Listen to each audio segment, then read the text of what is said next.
सिंह जी हमारे साथ इस वक्त हैं, प्रवक्ता बीजेपी की। बहुत बहुत धन्यवाद मैम, आपने अपना कीमती वक्त निकाला। मनीष हिंदवी जी भी हमारे साथ हैं, प्रवक्ता कांग्रेस के। आपका भी बहुत बहुत शुक्रिया, आपने अपना कीमती वक्त निकाला। सबसे पहले चलिए एक राय ले लेते हैं मनीष हिंदवी जी आपसे। ये जो हो रहा है उत्तर प्रदेश में कानून का राज स्थापित करने के लिए ऑपरेशन लंगड़ा, और जो ये अपराधियों की शामत आ रही है, लगातार ऑपरेशंस हो रहे हैं, इससे आप खुश हैं या इसका विरोध करेंगे? ये नहीं होना चाहिए।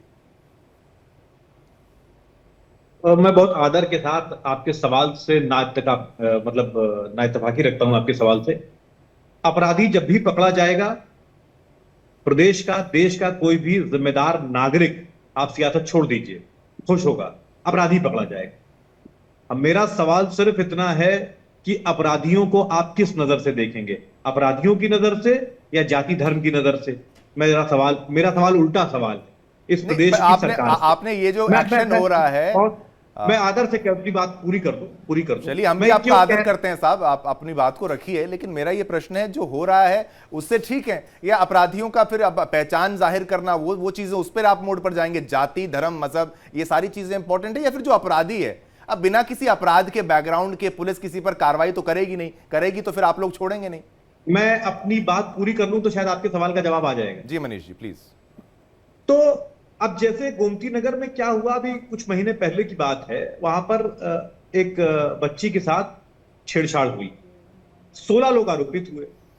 16 लोगों में से माननीय मुख्यमंत्री जी ने सदन में खड़े होकर, जो सबसे पवित्र जगह है लोकतंत्र की, सदन में खड़े होकर सिर्फ 2 लोगों का नाम लिया, एक यादव एक मुसलमान। मुझे इस पूर्वाग्रह से आपत्ति है। जब भी कोई अपराधी पकड़ा जाता है, वो किसी की सरकार में पकड़ा जाए, हम अप्रिशिएट करते हैं, उसका अप्रिशिएशन होना भी चाहिए।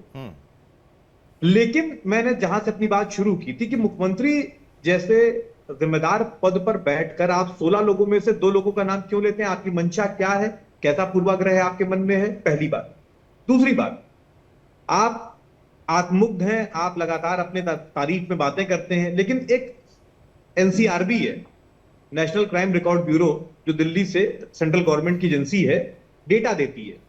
उसके पिछले जो डेटा आए हैं, अगर आप उनको देखेंगे तो वो ये कह रही है कि दलितों और महिलाओं के खिलाफ उत्तर प्रदेश में अपराध घटने के बजाय बढ़ गए हैं। उसने बकायदा पूरा डेटा दिया है उसके लिए। तो साफ सवाल, सरकार आपकी यहां पर भाजपा की भी, वहां भी भाजपा की सरकार है, भाजपा की सरकार की एजेंसी है, और वो एजेंसी कह रही है कि अपराध घटने के बजाय बढ़ गए हैं। दूसरा, ज्यादा कुछ मत करिए, पिछले खाली 15 दिन का एक किसी भी न्यूज एजेंसी का वो उठाकर देख लीजिए, जैसे मेरे सामने कई हैं, कि रोज कोई ना कोई बड़ा अपराध हो रहा है। जैसे अगर पुलिस के पास जिम्मेदारी है कि साहब आप अपराधियों को पकड़ेंगे, लखनऊ में पुलिस चौकी के सामने तांडव हो रहा है, गाजियाबाद में पुलिस चौकी के सामने हत्या हो रही है। इसका जवाब डॉक्टर ऋचा सिंह से ले लेते हैं। डॉक्टर ऋचा सिंह, आरोप लगा रहे हैं मनीष जी, ये कह रहे हैं कि यूपी में अपराध बढ़ रहा है, लेकिन जो डेटा हमारे पास है उसमें लग रहा है कि यूपी में जो ऑपरेशन लंगड़ा चलाया गया है वो सफल है। जरा आप जवाब दीजिएगा मनीष जी की बात का। जी देखिए, अपराध और अपराधियों के प्रति उत्तर प्रदेश में जीरो टॉलरेंस की नीति का ये परिणाम है कि पिछले 8 वर्षों में उत्तर प्रदेश दंगा मुक्त हुआ है, माफिया मुक्त हुआ है, और अपराधियों से भी मुक्त हुआ है। और विशेष रूप से जो संगठित अपराध था, जो पूरे उत्तर प्रदेश में समाजवादी पार्टी की सरकार ने वन डिस्ट्रिक्ट वन माफिया की योजना चला रखी थी, हर एक जिला किसी ना किसी माफिया के नाम से जाना जाता था, आज उसको खत्म करके आदरणीय योगी आदित्यनाथ जी के नेतृत्व में वन डिस्ट्रिक्ट वन प्रोडक्ट की योजना लागू कर दी गई है। अभी ये आंकड़ों की बात कर रहे थे, तो इनको एनसीआरबी के आंकड़े फिर से उठाकर देखने चाहिए। और पिछले दिनों ही, अभी मुश्किल से हफ्ते भर पहले, एक रिपोर्ट आई है जिसमें ये बताया गया है कि उत्तर प्रदेश में महिलाओं के प्रति होने वाले अपराधों में सबसे ज्यादा कमी आई है। और वहीं दूसरी तरफ उत्तर प्रदेश एक ऐसा राज्य है जो महिलाओं के प्रति होने वाले अपराधों में सबसे ज्यादा कन्विक्शन रेट करा रहा है, यानी कि सबसे ज्यादा जो है सजाएं दिलवाई जा रही है फास्ट ट्रैक कोर्ट चलाकर। आज उत्तर प्रदेश में योगी आदित्यनाथ जी की खुली चेतावनी है अपराधियों को और माफियाओं को कि जिसने भी बेटियों की तरफ, व्यापारियों की तरफ आंख उठाकर देखा, उसे अगले चौराहे पर यमराज का सामना करना पड़ेगा। लेकिन दिक्कत यह है कि समाजवादी पार्टी और कांग्रेस पार्टी, जो कि तुष्टीकरण की राजनीति करती है, ये हर अपराध और अपराधी में जाति और अशोक यादव जी क्या कहना चाहेंगे? सर, हर रोज खबर सामने आती है, 3 से 4 मुठभेड़ की खबर तो आ ही जाती है। फिर कभी ये भी खबर आ जाती है कि देखिए कोई रेप का केस था, 24 घंटे में अपराधी जो है या तो वो ढेर हो जाता है या तो उस बदमाश को एनकाउंटर में पकड़ लिया जाता है। लेकिन अशोक जी, ऐसा क्यों लगता है समाजवादी पार्टी की जब वहां पर सरकार थी तो अपराधी को पकड़ना तो बहुत ज्यादा मतलब लगता था कि वो तो अलग बात हो गई, वहां पर तो अपराधियों को एक मुखिया बना दिया जाता था, एक किसी जिले का, एक किसी क्षेत्र का। देखिए, अपराधियों को पकड़ने के लिए, पुलिस को मॉडर्न पुलिस बनाने के लिए समाजवादी सरकार ने न्यूयॉर्क और सिंगापुर पुलिसिंग के तर्ज पर डायल 100 जैसी विश्व स्तरीय सेवा देकर के रूरल एरियाज में 15 मिनट, अर्बन एरियाज में 10 मिनट में पुलिस का एक्सेस पहुंचाने का ऐतिहासिक काम किया था, जिसने अपराधियों की कमर तोड़ दी थी। रह गई बात योगी सरकार में, आप योगी सरकार में अगर मुख्यमंत्री जी के जाति से बिलोंग करने वाले माफिया अगर है, अधिकारी अगर है, कोई भी हो, बस वो जाति विशेष का होना चाहिए, उसको पूरा सरकारी संरक्षण मिलेगा। मैं दो माफियाओं का नाम बता रहा हूं। विनीत सिंह का नाम जानते होंगे आप लोग, माननीय मुख्यमंत्री जी के साथ बैठ के चाय पी रहा था, उसकी फोटो हमारे राष्ट्रीय जी ने लगाया था ट्विटर पे। ब्रजेश सिंह इतना बड़ा माफिया, आज देखिए उसके आगे पीछे पुलिस स्क्वाड, तमाम व्यवस्था, घूम रहे पूरे प्रदेश में, कोई दिक्कत नहीं है। ऐसे दर्जन भर माफिया ऐसे हैं जो एक जाति विशेष के माफिया हैं, जिनको सिर्फ इसलिए संरक्षण प्राप्त है क्योंकि वो जाति विशेष से ताल्लुक रखते हैं। तो ऐसे प्रदेश अरे अशोक जी, ये सीधा बताइए, क्या यूपी में माफियाओं पर नकेल कसी गई है या नहीं? बिल्कुल नहीं कसी गई है, बिल्कुल नहीं कसी आप गई कैसे है। कह सकते जो हैं? अभी देखिए, ऋचा सिंह अभी जीरो टॉलरेंस कर रही थी। टीवी में भ्रामक विज्ञापन आता है प्रोडक्ट्स के, भ्रामक विज्ञापन, उसी तरह भारतीय जनता पार्टी भ्रामक विज्ञापन देती है, zero tolerance on crime and corruption. आप क्राइम को लेकर के एनसीआरबी डेटा उठा के देख लीजिए। अरे एनसीआरबी का डेटा मैं आपको बताता हूं, एनसीआरबी का डेटा इसलिए कह रहा है कि आप इस बात को भी समझिए, क्योंकि लोगों का कानून के प्रति विश्वास बढ़ा है, जो टेन्योर में आप लोगों के नहीं था। जब लोगों का कानून के प्रति विश्वास बढ़ेगा तभी तो वो अपनी एफआईआर दर्ज कराएंगे। अगर आप पुलिस वाले एफआईआर ही दर्ज ना करें हो पहले, तो वो डेटा में कैसे आएगा? बड़ा विचित्र स्थिति है कि नहीं, विचित्र नहीं है, सही बता रहा हूं। आप किसी भी एक्सपर्ट से पूछ लीजिए भाई साहब। अशोक जी, मैं बता रहा हूं आपको। देखिए, मुझे अपनी बात करने दीजिए जी। आपको डायल 100 का कॉन्सेप्ट पता है? नहीं पता होगा, तभी आप इस तरह की बात करते हैं। अगर आपको डायल 100 का कॉन्सेप्ट पता रहता है, अशोक जी, तो सब कुछ पता है। आप अपना कॉन्सेप्ट बताइए, उसके बाद मैं कहूंगा, नहीं तो फिर आप कहेंगे कि मैं आपको बोलने नहीं दे रहा हूं। आप अपना कॉन्सेप्ट बता लीजिए, फिर मैं अपनी बात को रखता हूं। बिल्कुल बिल्कुल बिल्कुल। देखिए, जैसे ही डायल 100 पे कोई कॉल जाती है, वो सिस्टम अपने आप, उसमें जीपीएस लगा हुआ और लोकेशन ट्रेस होती है, तुरंत ऑनलाइन कंप्लेंट दर्ज हो जाती है। उसमें कहां कोई छुपाएगा? वो तो सारी चीजें टेक्नोलॉजिकली उन्होंने कर दिया है, कोई छुपाने का अरे लोगों में हिम्मत तो आई ना कि डायल 100 पे कॉल करे। आपके टाइम में वो हिम्मत थी क्या लोगों में? डायल 100 दिया था, हमारी सरकार ने डायल 100 दिया। अरे तो उस डायल 100 पे कितने कॉल आते थे? क्या हिम्मत थी लोगों में? ऋचा जी से इसका जवाब ले लेता हूं। ऋचा जी, आप इस पे जवाब दीजिए कि जब सपा का टेन्योर था यूपी में, तो क्या लोगों के पास इतनी हिम्मत थी कि वो डायल 100 पर कॉल कर लें? देखिए, सपा के टेन्योर में तो माफियाओं और अपराधियों के ऊपर जो है सत्ताधारी पार्टी का संरक्षण था। मैं उसी प्रयागराज से आती हूँ, जिस प्रयागराज में अतीक अहमद के कुत्ते से तत्कालीन मुख्यमंत्री जो है श्री मुलायम सिंह यादव जी, जिनका मैं बहुत आदर करती हूँ, लेकिन वो हाथ मिलाया करते थे। तो आप इससे समझ सकते हैं कि माफियाओं और अपराधियों के प्रति किस तरीके की जो है लोगों में डर और हिंसा व्याप्त थी कि लोग अपनी शिकायत तक दर्ज करने नहीं जाते थे। आपने देखा होगा कि किस तरीके से समाजवादी पार्टी के राष्ट्रीय अध्यक्ष फाटक पर अपना सजदा करने के लिए परेशान थे, लेकिन उनको कभी भी पीड़ितों का एक कमेंट मैं आपसे चाहूंगी, एक महिला होने के नाते, और हम सब उस चीज से मतलब हमें सबको पता है, पैनलिस्ट को पता है, मेरे को एंकर्स को पता है, एक उत्तर प्रदेश में वो समय था जहां पर महिला मुख्यमंत्री को भी सेफ महसूस नहीं होता था, और आज वहां पर हर एक गली में एक महिला मतलब निकल सकती है किसी भी टाइमिंग पर, क्योंकि उसे पता है कि वहां पर पुलिस जो है वो एक्टिव है। लेकिन उसके बावजूद भी जो है वो समाजवादी पार्टी इस डिनायल में है कि जी देखिए कोई रिपोर्ट नहीं हो रहा है, स्पेसिफिक एक जाति धर्म के लोग जो है जो उनके ऊपर जो है आप एक्शन ले रहे हैं। सर, आप इस चीज से तो डिनाई नहीं करेंगे कि उस समय में मुख्यमंत्री तक भी जो है वो सिक्योर फील नहीं करती थी, महिला मुख्यमंत्री? एक्चुअली क्या है कि इस पूर्वाग्रह से बाहर आइए, किसी भी, मैंने कहा न्यूज एजेंसी का डेटा उठाकर देख लीजिए। जैसे अभी 2 दिन पहले लखनऊ में, मैं तो डेटा लेकर बैठा हूं आपके सामने पढ़ दे रहा हूं। नहीं अगर आप सर, 2 मिनट का डेटा समय छोड़िए, दें तो।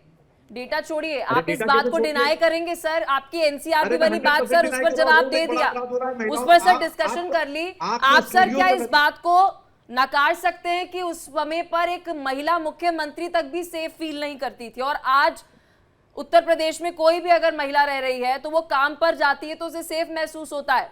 आप सोचिए कि मैं सर आपको ताजा एग्जांपल देती हूँ।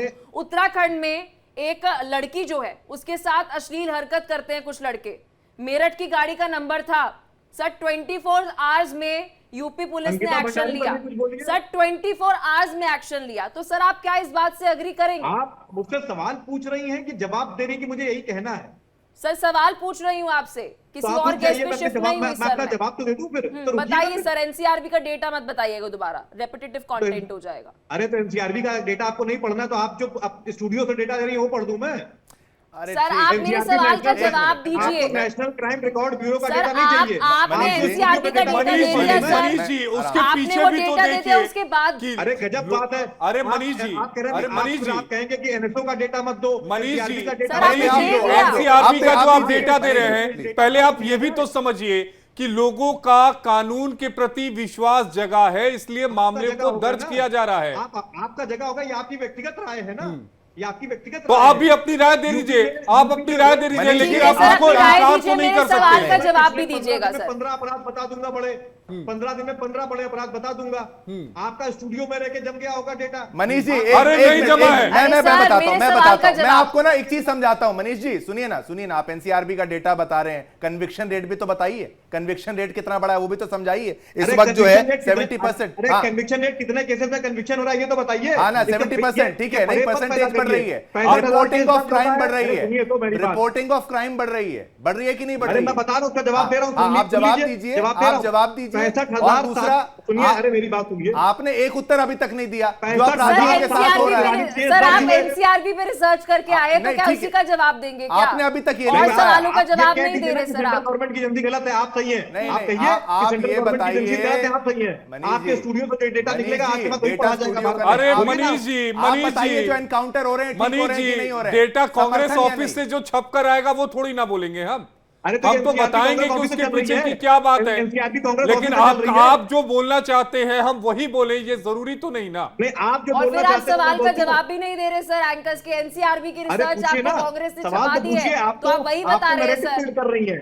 सर आप आपसे सवाल नहीं पूछ रही हैं, आप सर narrative build 3-4 कर रही हैं, बारी narrative आपसे build करिए। सवाल पूछा, डिबेट की ओपनिंग में आपने एनसीआरबी का डेटा बता दिया, हमने सुना सर, उसका एनालिसिस हमने दिया, फिर और आपसे सवाल पूछे, आप फिर दोबारा एनसीआरबी की जा रहे हैं। मैं आप मानती हूँ analysis दे आपको रही हैं कि कांग्रेस ने NCRB अभी गलत है, मैं एनसीआरबी सही की हूँ। रिसर्च दी होगी आप- सर, लेकिन आपका उससे आगे analysis भी ये तो है कि बढ़िए। NCRB का डेटा गलत है, जो आप सर कह रहे हो, मैं मान लूं। मैं आपकी बात कह रही हूँ सर कि आपने एनसीआरबी का डेटा रख दिया, लेकिन आप और एंकर्स के सवाल का जवाब ही नहीं दे रहे हैं। तो और एंकर बताइए आप ना, इस बात को सवाल मान ही पूछिए। नहीं रहे हैं कि एक्शन क्या 24 मान लूं? घंटे में लिया क्यों जा मान रहा लूं? है।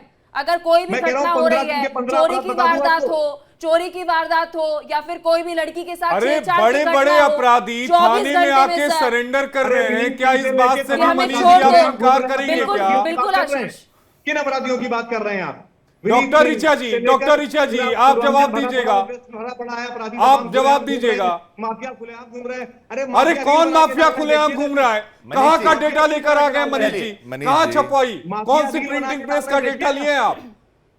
पूरा कुंभ कैप्चर कर लिया माफिया। अरे मनीष जी, कहाँ का डेटा लेकर आ गए आप? डेटा आपको- देखना पड़ेगा। नहीं, मनीष जी मैंने आप इंडिया डेली से डेटा नहीं मांगा था, मैंने सरकारी एजेंसी से डेटा उठाया था। आप चाहिए तो मैं अरे मैं तो उस डेटा के पीछे की वजह भी बता रहा हूं ना। चलिए मनीष जी, आशीष जी, आपके पलक जी का डेटा सवाल समझिए। बहुत महत्वपूर्ण था, मुझे 1 मिनट दे दीजिए, उसके ऊपर बात करना बहुत जरूरी है। ये वही कांग्रेस और समाजवादी पार्टी है जो संविधान की दुहाई देती है, लेकिन समाजवादी पार्टी को इस बात की भनक लग गई थी कि इनकी सरकार न गिर जाए। उत्तर प्रदेश के गेस्ट हाउस में सबसे बड़ी दलित महिला नेत्री के साथ घुसकर इन्होंने किस तरीके का दुर्व्यवहार किया, उनके विधायकों को और डॉक्टर जाति ऋचा की सिंह निकाल गेस्ट देकर हाउस उनके कांड साथ पर मारपीट कभी कोई किए। चर्चा भी नहीं करना चाहता। मैं कह तो रही हूँ, उस पे कांग्रेस पार्टी बोल भी नहीं पाएगी, समाजवादी पार्टी अपना स्टैंड इस पर स्पष्ट नहीं कर पाएगी कि आप एक तरफ दलितों की बात करते हैं, पीडीए की बात करते हैं, लेकिन बहन कुमारी मायावती जी के साथ समाजवादी पार्टी के लोगों ने किस तरीके का दुर्व्यवहार किया था, ये इतिहास के काले पन्नों में दर्ज है। अभी पिछले दिनों अयोध्या में एक 12 साल की बच्ची के साथ समाजवादी पार्टी के नगर अध्यक्ष के द्वारा महीनों बलात्कार किया गया, और ये वही समाजवादी पार्टी थी जो पीड़ित बच्ची के पक्ष में खड़े होने के स्थान पर उस आरोपी के पक्ष में खड़ी हो गई। आज ठीक है, अशोक यादव जी से जवाब ले लेते हैं। अशोक जी, क्राइम रिपोर्ट हो रही है और क्राइम का कन्विक्शन कराया जा रहा है, अपराधियों को मैं ये बता रहा हूँ, सलाखों मैं के ये नीचे बिल्कुल हो रहा बिल्कुल है। ऋचा जी आपकी बात ये बिल्कुल एनसीआरबी का डेटा वो उनकी बात से भी है, मनीष जी आपकी बात से असहमत नहीं है, लेकिन कन्विक्शन रेट बढ़ा है, रिपोर्टिंग बढ़ी है, अशोक जी से ले और लेते हैं हीनियस क्राइम्स में कमी जो आई है उसके बारे में भी आपको समझना होगा। ठीक है अशोक जी, अब आप मुझे बताइए इस सरकार में जो बदलाव हुआ और फिर जो आरोपी, फिर ये अब मनीष जी कह रहे हैं कि केवल मुसलमानों का नाम लिया जाता है, फिर एक जाति का नाम लिया जाता है, ये जातिगत राजनीति से अब ऊपर उठ के भी सामने आना चाहिए कि नहीं आना चाहिए? और दंगों में जो कमी आई है उसको तो स्वीकार करेंगे या नहीं करेंगे? नहीं देखिए शिवम जी, आपने दो बातें कही, जातिगत राजनीति और दंगे।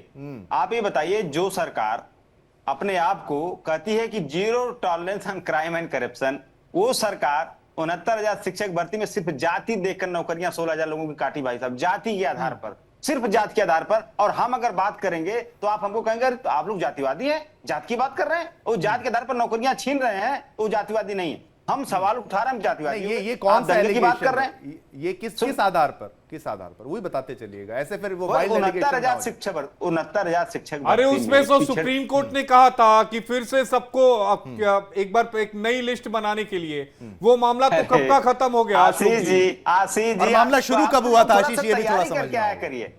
आशीष जी तैयारी करके आया अरे करिए भाई इसमें, साहब। अरे मामला ठीक खत्म है, नहीं तैयारी हुआ। करके ही आए हैं मामला अशोक जी। खत्म नहीं हुआ, मामला हाँ। खत्म नहीं हुआ, हाँ। मामला खत्म क्या नहीं हुआ था उसमें? सुप्रीम कोर्ट का उसमें आदेश क्या था? राष्ट्रीय- 69,000 शिक्षक भर्ती राष्ट्रीय- घोटाले अरे मामले सुनिए में महाराज, जिसका आप आरोप सुनिए। लगा रहे हैं, उसमें क्या हुआ था?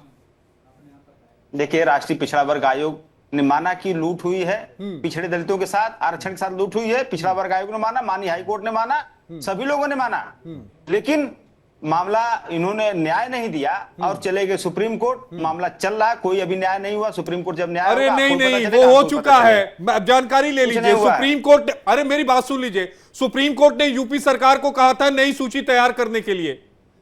20 साल हो गए मुझे सुप्रीम कोर्ट कवर करते हुए, सर आप मुझे सुप्रीम कोर्ट बता रहे हैं। अशोक ऐसा है। यादव जी, मैं आपको उसको- एक बार उसको दुरुस्त थोड़ा कर दूं, आप तैयार कर जिससे लीजिएगा। बात कर रहे हो हमारे चैनल के लीगल एडिटर है। नहीं ठीक है, लीगल एडिटर है, मैं ऐसी बात नहीं कर रहा हूं कि वो इलीगल एडिटर, मैं भी अरे कर रहा हूं भाई legal साहब, अशोक जी, editor है। नहीं, नहीं, please, लेकिन आप अपना लेकिन point सवाल रखिए ये ना। उठता है, हाँ। सवाल ये उठता Personal है attack पे कि आएंगे तो फिर हो जाएगा। तथ्यात्मक जानकारी सही रखिए। और दूसरी बात मैं बता दूं आपको, आपने महिला उत्पीड़न की बात किया था ना, आप ये बताइए माननीय गृह मंत्री जी ने क्या कहा था? रात को 12 बजे महिलाएं स्कूटी से जा सकती हैं। उन्हीं के झांसे में बेचारी बीएचयू की बहन आ गई और वो 4 भाजपाई बलात्कारियों की शिकार हो गए। भाई साहब, इसके बारे में कौन सवाल उठाएगा?